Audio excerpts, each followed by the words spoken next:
One evening, Thomas brought his last train to the junction. Percy was glad to see him. "Are you on your way to the big station, Thomas?" "Yes, I am. Why?" "Because I'm going there, too. I think something's up." Toby looked up at the sky. "Where?" "Not up there. Down here," laughed Thomas. "How can something be up when it's down?" Thomas was too excited to explain. "Bust my buffers! Look over there!" Mavis, Boko, Bill, Ben, Donald, Oliver, and Douglas paraded past. "Good evening, you three," whistled Donald. "Aren't we all a fine sight?" "Very splendid indeed," admired Toby. "Sorry we can't stop. Sir Topham Hatt wants us all together at the station." "What is this about?" asked Thomas. "Sir Topham Hatt has a plan," answered his driver. "Come on." So they followed the other engines to the big station at the end of the line.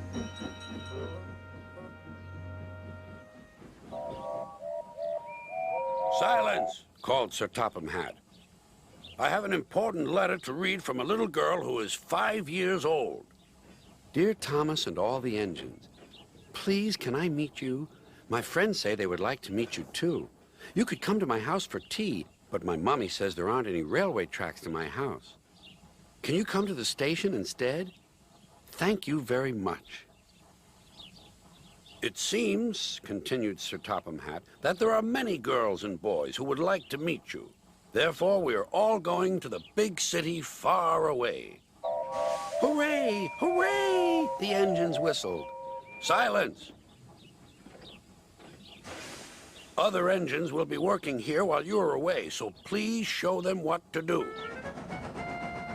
As Annie and Clarabelle were going to the big city too, Thomas and Oliver practiced with some other coaches.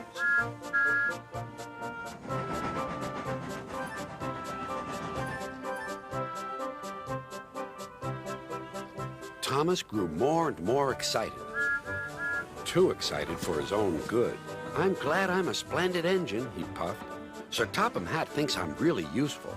I had a race with Bertie once. I whooshed through the tunnel and stopped an inch from the buffers." Then Thomas made his mistake. "Just like this," he boasted.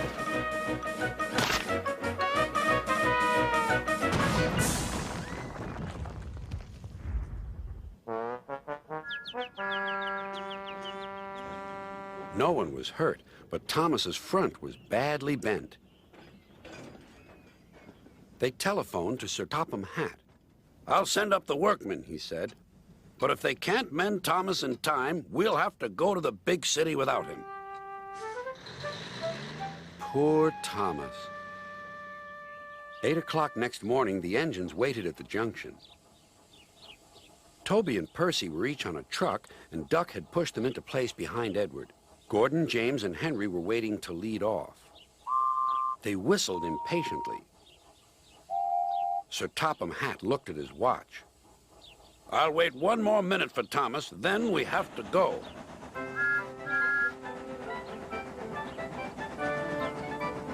"Oh, thank goodness you're still here," panted Thomas.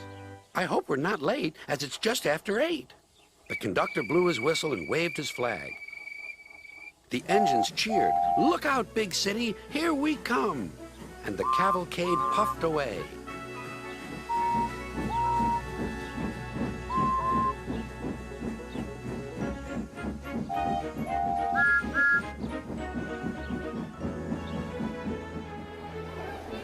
Later in the big city, all the engines were lined up in a splendid shed. The children were delighted to meet their friends. "I'm glad the little girl wrote to us," whispered Thomas to Percy. "Isn't it wonderful what happiness a letter can bring?"